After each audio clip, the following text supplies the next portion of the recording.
Hi hello good morning. പുതിയൊരു വീഡിയോയിലേക്ക് സ്വാഗതം. ഇതൊരു കൊച്ചു വീഡിയോ ആണ് കേട്ടോ, വേറൊന്നുമല്ല. ഒരുപാട് ആൾക്കാർ എന്നോട് എൻക്ലക്സിനെ പറ്റിയുള്ള ഡൗട്ടുകൾ ചോദിച്ചു. കൂടുതൽ പേര് ചോദിച്ചതും നമ്മുടെ എൻക്ലക്സ് എക്സാം എങ്ങനെയാണ് രജിസ്റ്റർ ചെയ്യുന്നത്, അല്ലെങ്കിൽ അതിന് സെൽഫ് സ്റ്റഡി നമ്മൾ തന്നെ പഠിച്ചു കഴിഞ്ഞാൽ നമുക്ക് എങ്ങനെ അതിന് എക്സാമിനുള്ള കാര്യങ്ങൾ മുമ്പോട്ട് കൊണ്ടുപോകാം എന്നുള്ളതാണ്. അപ്പോൾ പലർക്കും അറിയില്ല ഇതിന് എന്തൊക്കെയാണ് ചെയ്യേണ്ടതെന്നുള്ളത്. അതിനെപ്പറ്റിയുള്ള ഒരു കൊച്ചു വീഡിയോ ആണ് കേട്ടോ. അപ്പോൾ വേറൊന്നുമില്ല, ഈ എൻക്ലക്സ് എക്സാം എഴുതണമെങ്കിൽ നിങ്ങൾക്കറിയായിരിക്കും 3 രാജ്യങ്ങളിലേക്കാണ് നമ്മളിത് ശരിക്കും എഴുതുന്നത്. ഒന്ന് USA, കാനഡ, അതുപോലെ ഓസ്ട്രേലിയ. ഈ 3 രാജ്യങ്ങളിൽ ഏതെങ്കിലും ഒരു സ്റ്റേറ്റ് നിങ്ങൾ ഫസ്റ്റ് സെലക്ട് ചെയ്യുക.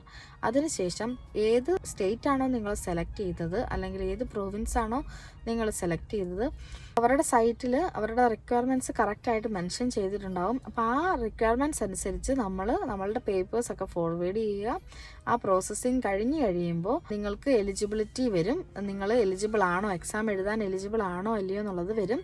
ആ എലിജിബിലിറ്റി വന്നു കഴിയുമ്പോൾ നിങ്ങൾ പിയേഴ്സൺ വ്യൂ സൈറ്റിൽ പോയി രജിസ്റ്റർ ചെയ്ത് കഴിയുമ്പോൾ നമുക്ക് ATT കിട്ടും.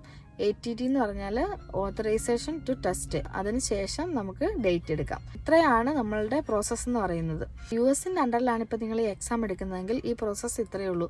അതേസമയം കാനഡയുടെ അണ്ടറിലാണ് നിങ്ങൾ എൻക്ലക്സ് എക്സാം എഴുതാൻ ഉദ്ദേശിക്കുന്നത് എങ്കിൽ നിങ്ങൾക്ക് ഇതല്ലാതെ കുറച്ച് പ്രോസസ്സ് കൂടെ ഉണ്ട്. അതായത് NNAS എന്ന് പറഞ്ഞ ഒരു പ്രോസസ്സ് കൂടെ ഉണ്ട്. കാരണം മിക്കവാറും പ്രൊവിൻസുകളിലെല്ലാം NNAS എന്ന് പറഞ്ഞ ഒരു കടമ്പയുണ്ട്. അത് കഴിഞ്ഞതിന് ശേഷം അതിൻ്റെ പ്രോസസ്സ് ഏകദേശം 1 വർഷത്തോളം എടുക്കും.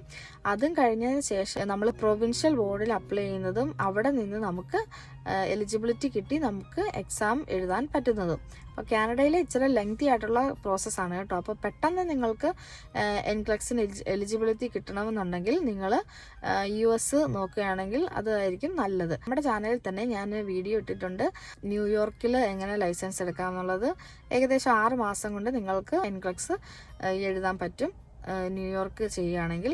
അതുപോലെ തന്നെ കാനഡയിലെ പ്രോസസ്സ് എങ്ങനെയാണെന്നും ഞാൻ വേറൊരു വീഡിയോ ഇട്ടിട്ടുണ്ട്, കാനഡയിൽ എങ്ങനെ നേഴ്സ് ആകാം എന്നുള്ളത്. അതും നിങ്ങൾ പറ്റുവാണെങ്കിൽ ഒന്ന് കണ്ടു നോക്കുക. അപ്പോൾ നിങ്ങൾക്ക് ഏതാണോ താല്പര്യം എന്ന് വെച്ചാൽ അത് നോക്കുക. പിന്നെ ഇപ്പോൾ US-ലാണ് നിങ്ങൾ ചെയ്തതെന്നുണ്ടെങ്കിൽ നിങ്ങൾക്കത് പിന്നീട് കാനഡയിൽ ട്രാൻസ്ഫർ ചെയ്യാം, അതിൽ വിഷയമില്ല. അല്ലെങ്കിൽ ഓസ്ട്രേലിയയിലേക്ക് വേണമെങ്കിലും നിങ്ങൾക്കത് ട്രാൻസ്ഫർ ചെയ്യാം. ഇത്രയൊക്കെയാണ് കേട്ടോ നമ്മുടെ എൻക്ലക്സിൻ്റെ വിശേഷങ്ങൾ. പിന്നെ എൻക്ലക്സ് എഴുതി കഴിഞ്ഞാൽ 2 ദിവസം കൊണ്ട് നമുക്ക് റിസൾട്ടും വരും. അൺഒഫീഷ്യൽ റിസൾട്ട് 48 അവേഴ്സിനുള്ളിൽ വരും. ഒഫീഷ്യൽ റിസൾട്ട് 1 മാസത്തോളം എടുക്കും. അപ്പോൾ എല്ലാവർക്കും ഇഷ്ടമായെന്ന് വിചാരിക്കുന്നു. Thanks for watching.